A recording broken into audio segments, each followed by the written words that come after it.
तो नमस्कार बच्चों, मैं हूं परशुराम सिंह ठाकुर। आज आपको क्लास 9 का चैप्टर 1 का लेक्चर फर्स्ट लेकर आया हूं, जिसमें चैप्टर फर्स्ट आज से स्टार्ट कर रहा हूं गणित का। ठीक है, तो आप इसमें देखेंगे कि जो पहला अध्याय है, पहले अध्याय में क्या है, संख्या पद्धति। क्या है? संख्या पद्धति, नंबर सिस्टम।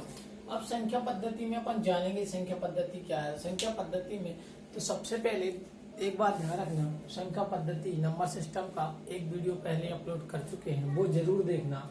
उसमें 10-12 प्रकार की संख्याओं को विस्तार से बताया गया है, तो पहले उन संख्याओं को देखना, उसके बाद इस पार्ट को समझना तो आसानी होगी। ठीक है, उसमें प्राकृत संख्या, पूर्ण संख्या, पूर्णांक संख्या, परिमेय संख्या, अपरिमेय संख्या, सभी प्रकार की संख्याओं को बता चुके हैं। ठीक है, तो सबसे पहले वो देख कर आना। तो परिमेय संख्या, परिमेय संख्या क्या होती है? वे संख्या जिन्हें p/q के रूप में लिख सकते हैं। कौन संख्या कहलाती है? परिमेय संख्या कहलाती है। ठीक है, एक बात ध्यान रखना, जैसे 2/3, 4/3, ये सब कौन संख्या है? परिमेय संख्या। कौन संख्या? परिमेय संख्या। ठीक है, अब यदि क्वेश्चन पूछा जाए कि 2/3 और 4/3 के बीच कितनी परिमेय संख्या होंगी, तो ध्यान रखना, दो परिमेय संख्याओं के बीच अनंत परिमेय संख्या होती है। दो परिमेय संख्याओं के बीच कितनी परिमेय संख्या होती है? अनंत।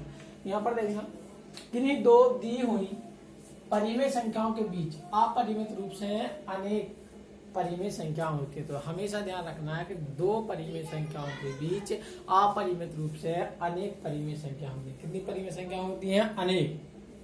ठीक है, तो यहाँ पर एक्सरसाइज 1.1 का देखेंगे अपन, प्रश्नावली 1.1 का क्वेश्चन नंबर 1। इसमें क्या है, क्या शून्य एक परिमेय संख्या है? कैसे आप p/q के रूप में लिख सकते हैं? जी हाँ, जहां p और q पूर्णांक है और q नॉट इक्वल 0, मतलब q का मान क्या नहीं होना चाहिए? 0 नहीं होना चाहिए। मतलब जैसे 2/3 लिखे तो यहाँ पर 3, 1, 2, 3 कुछ भी होगा, लेकिन यहाँ पर 0 नहीं होना चाहिए। ठीक है, तो बताना है शून्य एक परिमेय संख्या है या नहीं है। ठीक है, तो शून्य एक परिमेय संख्या है। शून्य एक परिमेय संख्या है। क्यों है? क्योंकि शून्य के बटे में अपन कोई भी संख्या लिख दो, 0/1, 0/2 या 0/3 कुछ भी लिख दो, और यदि भाग करेंगे एक से भाग शून्य में करो, कितना आएगा? शून्य।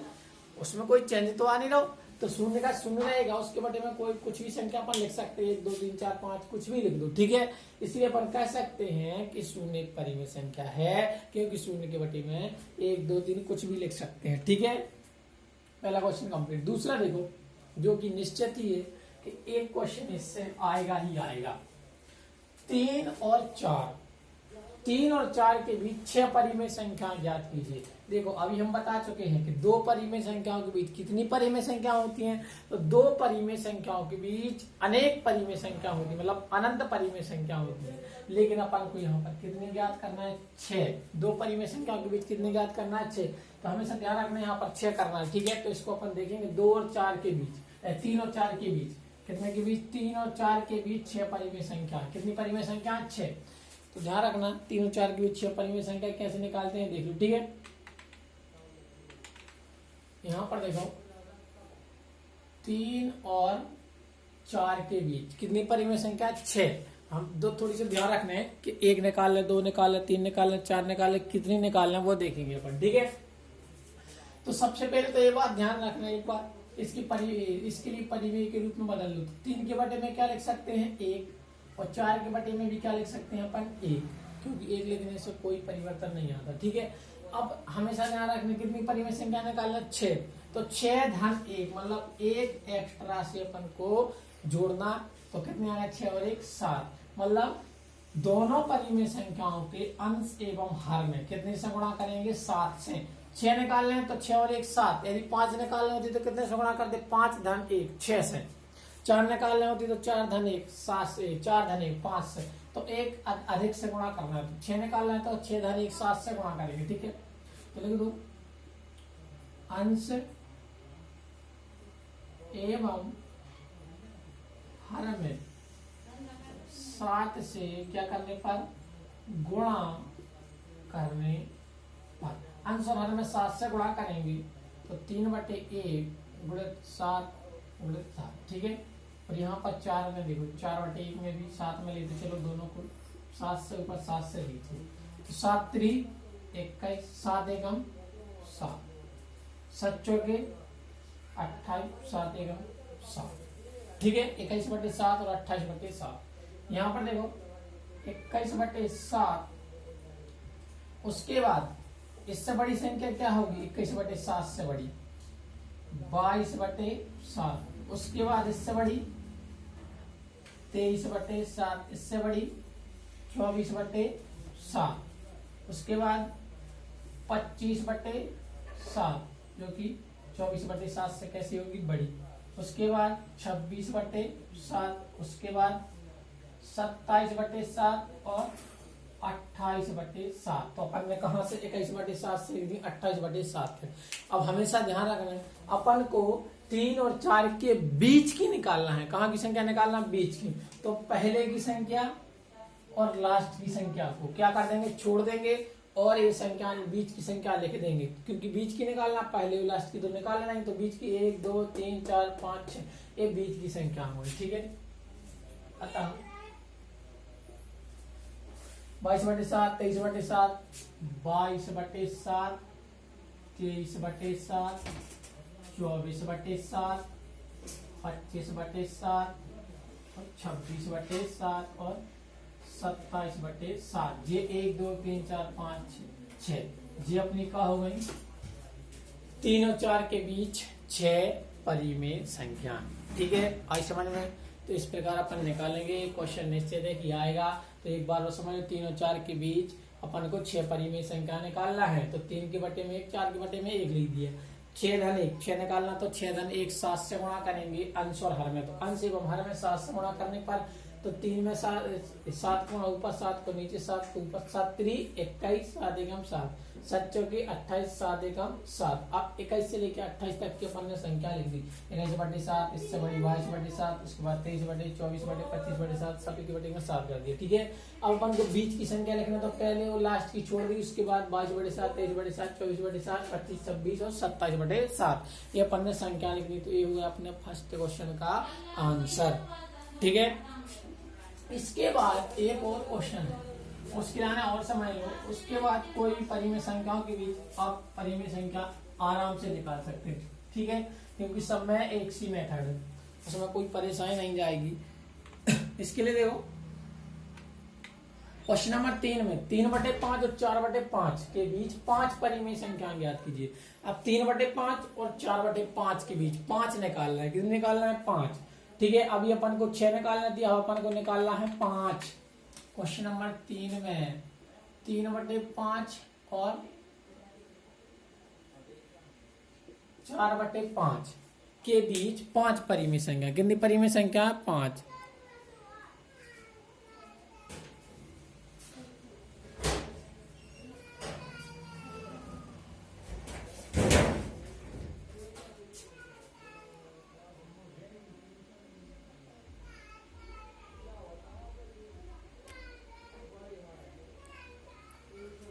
तो 3/5 और 4/5 के बीच 5 परिमेय संख्या देखेंगे। कितनी परिमेय संख्या देखेंगे अपन 5, ठीक है। तो यहाँ पर देखें ये तो बटे के रूप में एक लिखने की जरूरत नहीं, क्योंकि ऑलरेडी 5 लिखी हुई है, ठीक है। तो अब हमने बताया था जितनी निकालना 5 निकालना, तो उससे एक अधिक, मतलब 5 धन 1 बराबर 6। 6 से अंश और हर में क्या करेंगे गुणा। तो अंश एवं हर में 6 से गुणा करने पर अंश एवं हर में कितने से गुणा करेंगे 6 से। तो 3/5 गुणा 6 से ऊपर 6 से नीचे, ठीक है। उसके बाद 4/5 में भी कर दो, 6 से ऊपर 6 से नीचे। तो 6 3 18 बटे 6 पंचे 30, 6 चौके 24 बटे 6 पंचे 30। अब यहाँ पर देखो 18/30, इससे बड़ी संख्या कौन सी होगी 19/30, इससे बड़ी 20/30, इससे बड़ी 21/30, उसके बाद इससे बड़ी 22/30, उसके बाद 23/30, इससे भी बड़ी 24/30। ये अपनी संख्या होगी। लेकिन अपन को ध्यान रखना, अपन को कौन सी संख्या निकालना है बीच की निकालना है। बीच की निकालने के लिए अपन क्या करेंगे फर्स्ट और लास्ट की संख्या को छोड़ देंगे, ठीक है। तो ये अपनी परिमेय संख्या हो जाएंगी 3/5 और 4/5 के बीच की। तो 19/30 इसको छोड़ दिया और लास्ट में इसको छोड़ दिया, ठीक है। 20/30, 21/30, 22/30 और 23/30। ये अपनी 5 परिमेय संख्या हुई, 1 2 3 4 5। इस प्रकार अपन कोई भी सवाल को सॉल्व कर सकते हैं, आराम से संख्या निकाल सकते हैं। तो आज अपन ने देखा कि दो परिमेय संख्याओं के बीच परिमेय संख्याओं को निकालना, ठीक है, जो कि बहुत ही सिंपल है। इसके बाद देखेंगे अपन कुछ और क्वेश्चन है इसी प्रश्नावली में, जो कि सत्य असत्य के रूप में है, बताना है सत्य या असत्य और कारण सहित बताना है, ठीक है। तो नीचे दिए गए कथन सत्य है या असत्य, कारण के साथ अपने उत्तर दीजिए। कारण भी बताना है, सत्य है तो क्यों है और असत्य है तो क्यों है। प्रत्येक प्राकृत संख्या एक पूर्ण संख्या होती है, बताना है जितनी भी प्राकृत संख्या है क्या वो पूर्ण संख्या है, सत्य है या असत्य। तो ये क्वेश्चन अपना कैसा है, सत्य है। अब क्यों सत्य है, क्योंकि प्राकृत संख्या पूर्ण संख्या हो सकती है, क्योंकि प्राकृत संख्या में यदि 0 शामिल कर दो तब भी पूर्ण बनती है ना, तो जितनी प्राकृतिक है वो तो कैसी रहेंगी, पूर्ण रहेंगी। तो ये पहला क्वेश्चन कैसा अपना सत्य है। दूसरा देखो, प्रत्येक पूर्णांक एक पूर्ण संख्या होती है। क्या जितनी पूर्णांक संख्या है वो पूर्ण संख्या होती है, नहीं, क्योंकि पूर्णांक संख्या कैसे हो सकती है, पूर्णांक संख्या तो ऋणात्मक भी होती है। क्या पूर्ण संख्या ऋणात्मक होती है, नहीं होती है। इसलिए प्रत्येक पूर्णांक एक पूर्ण संख्या नहीं होती है। लेकिन इसमें क्या लिखा, प्रत्येक पूर्णांक एक पूर्ण संख्या होती है। यह कैसा है, असत्य है। यह असत्य इसलिए क्योंकि पूर्णांक संख्या ऋणात्मक भी हो सकती है लेकिन पूर्ण संख्या ऋणात्मक नहीं होती। तो पहला सत्य है, दूसरा कैसा है, असत्य। तीसरे क्वेश्चन को देखेंगे, प्रत्येक परिमेय संख्या एक पूर्ण संख्या होती है। ध्यान से देखना, जितनी भी परिमेय संख्या मतलब प्रत्येक परिमेय मतलब सभी परिमेय संख्याएं पूर्ण संख्या हो सकती है, नहीं हो सकती। क्यों, क्योंकि परिमेय संख्या 1/2 है, ये परिमेय संख्या है, क्या ये पूर्ण संख्या है, नहीं। परिमेय संख्या ऋणात्मक भी हो सकती है, क्या पूर्ण संख्या ऋणात्मक होती है, नहीं होती है। इसलिए सभी परिमेय संख्या पूर्ण संख्या नहीं होती है। तीसरा भी कैसा है, असत्य है, ठीक है। उसके बाद अपरिमेय संख्या। अब अपन अपरिमेय संख्या तो जान चुके हैं। अपरिमेय संख्या कौन सी कहलाती है, वे संख्या जिन्हें P/Q के रूप में नहीं लिख सकते हैं, कौन संख्या कहलाती है, अपरिमेय। और कुछ कथन नीचे दिए गए सत्य है असत्य, अपने कारण के साथ उत्तर देना है, ठीक है। समझ देखो, प्रत्येक अपरिमेय संख्या एक वास्तविक संख्या होती है। क्या जितनी अपरिमेय संख्याएं, कौन संख्या है, अपरिमेय, वो वास्तविक होती हैं, बिल्कुल होती हैं, क्योंकि जो वास्तविक संख्या होती हैं वो परिमेय और अपरिमेय से ही मिलकर बनती है। तो पहला सत्य इसमें, ठीक है। संख्या रेखा का प्रत्येक बिंदु करणीय m के रूप का होता है, जहां m एक प्राकृत संख्या है। देखो m क्या है, प्राकृत संख्या, एक करणीय, ठीक है। तो प्रत्येक पर ध्यान रखना, प्रत्येक मतलब जितनी संख्या रेखा पर जितनी भी संख्या होती हैं, प्रत्येक का मतलब संख्या रेखा पर जितनी भी संख्या होती है वो सभी करणीय के रूप की होती है, मतलब करणीय के रूप की होती है, नहीं। कुछ पूर्ण संख्या होती हैं, कुछ प्राकृतिक होती हैं, ये निश्चित नहीं कि सभी अपरिमेय हो, कुछ परिमेय भी होंगी, ठीक है। तो ऐसा नहीं कि सभी करणीय के रूप की होंगी, कुछ पूर्ण होंगी, कुछ प्राकृतिक होंगी, सभी प्रकार की हो सकती हैं, ठीक है। इसलिए क्वेश्चन कैसा, दूसरे नंबर को असत्य, कैसा है, असत्य। उसके बाद तीसरा देखो, प्रत्येक वास्तविक संख्या एक अपरिमेय संख्या होती है। यहाँ पर क्वेश्चन को ध्यान से समझना, प्रत्येक वास्तविक संख्या एक अपरिमेय संख्या होती है। मतलब है जितनी भी वास्तविक संख्या होती हैं, प्रत्येक का मतलब सभी अपरिमेय होती हैं क्या, नहीं। सभी वास्तविक संख्या अपरिमेय नहीं होती, क्योंकि जो वास्तविक संख्या कुछ परिमेय होती हैं, कुछ कैसी होती हैं, अपरिमेय। ये असत्य है। तीसरा कैसा है, असत्य। उसके बाद क्वेश्चन नंबर 2, क्या सभी धनात्मक पूर्णांकों के वर्गमूल अपरिमेय होते हैं। क्या सभी धनात्मक पूर्णांकों के वर्गमूल अपरिमेय होते हैं, यदि नहीं तो एक ऐसी संख्या के वर्गमूल का उदाहरण दीजिए जो एक परिमेय संख्या है। क्वेश्चन नंबर 2 को अभी समझ में आ जाएगा, ठीक है। क्या सभी धनात्मक पूर्णांकों के वर्गमूल, जितनी भी धनात्मक पूर्णांक संख्या है, कौन सी पूर्णांक संख्या है, धनात्मक पूर्णांक संख्या, उनका वर्गमूल, जैसे 1 2 3 4 5 6 7 8 9, ये अपनी धनात्मक पूर्णांक है, यहाँ से अनंत तक। इनका यदि वर्गमूल किया जाए, क्या किया जाए, वर्गमूल किया जाए, तो यदि अपन इनका वर्गमूल करेंगे तो क्या ये अपरिमेय बन जाएंगे। प्रत्येक मतलब सभी। तो देखो करणीय एक है, करणीय एक अपरिमेय बन रही, नहीं बन रही, क्योंकि करणीय एक का मान कितना होता है, 1।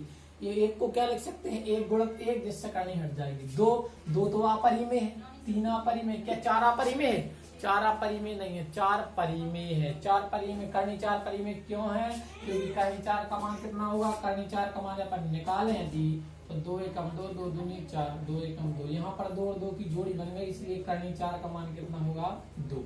कितना होगा करनी चार का मान, दो। तो चार एक परिमेय है, ठीक है। 9 भी कैसी है, परिमेय। तो प्रत्येक धनात्मक पूर्णांक संख्या का वर्गमूल अपरिमेय संख्या नहीं होती, जो पूर्ण वर्ग संख्या होती है वो अपरिमेय नहीं होंगी, ठीक है। तो यहाँ पर है, उदाहरण दीजिए, वर्गमूल का उदाहरण दीजिए जो कि एक परिमेय संख्या है, जैसे करनी एक, करनी चार, करनी 9, जी सब कौन सी संख्या है, परिमेय है। कौन सी है, परिमेय, ठीक है। इसके बाद अपन आज के लिए बस इतना ही। कल अपन देखेंगे कि संख्या रेखा पर करनी 5 को किस प्रकार निरूपित किया जा सकता है। अब इन क्वेश्चनों को करने के लिए सबसे पहले आपको क्या करना पड़ेगा, आपको इनको बार बार दोहराना पड़ेगा, कम से कम 2 या 3 बार इन क्वेश्चनों को सॉल्व करना है, जिससे आप पे ठीक से बढ़ने लगे। उसके बाद कल आपको ज्यामिति बॉक्स लेना, ठीक है, क्या लेना, ज्यामिति बॉक्स, जिसमें सेट स्क्वायर, डिवाइडर, रिवर्सी सभी हो, जिससे अपन देख पाए कि संख्या रेखा पर करनी 5 को किस प्रकार निरूपित किया जा सकता है, ठीक है। आज के लिए बस इतना ही। इस वीडियो को लाइक करें, चैनल को सब्सक्राइब करें और सभी को शेयर करें, जिससे सभी यहाँ पर पढ़ सकें और इसका फायदा ले सकें, ठीक है। आपको स्टेप बाय स्टेप पूरा सिलेबस कंप्लीट कराया जाएगा। गणित के बाद विज्ञान और भी अन्य विषय, इंग्लिश है, विज्ञान है, इसको भी आपको लेक्चर मिलेंगे, ठीक है।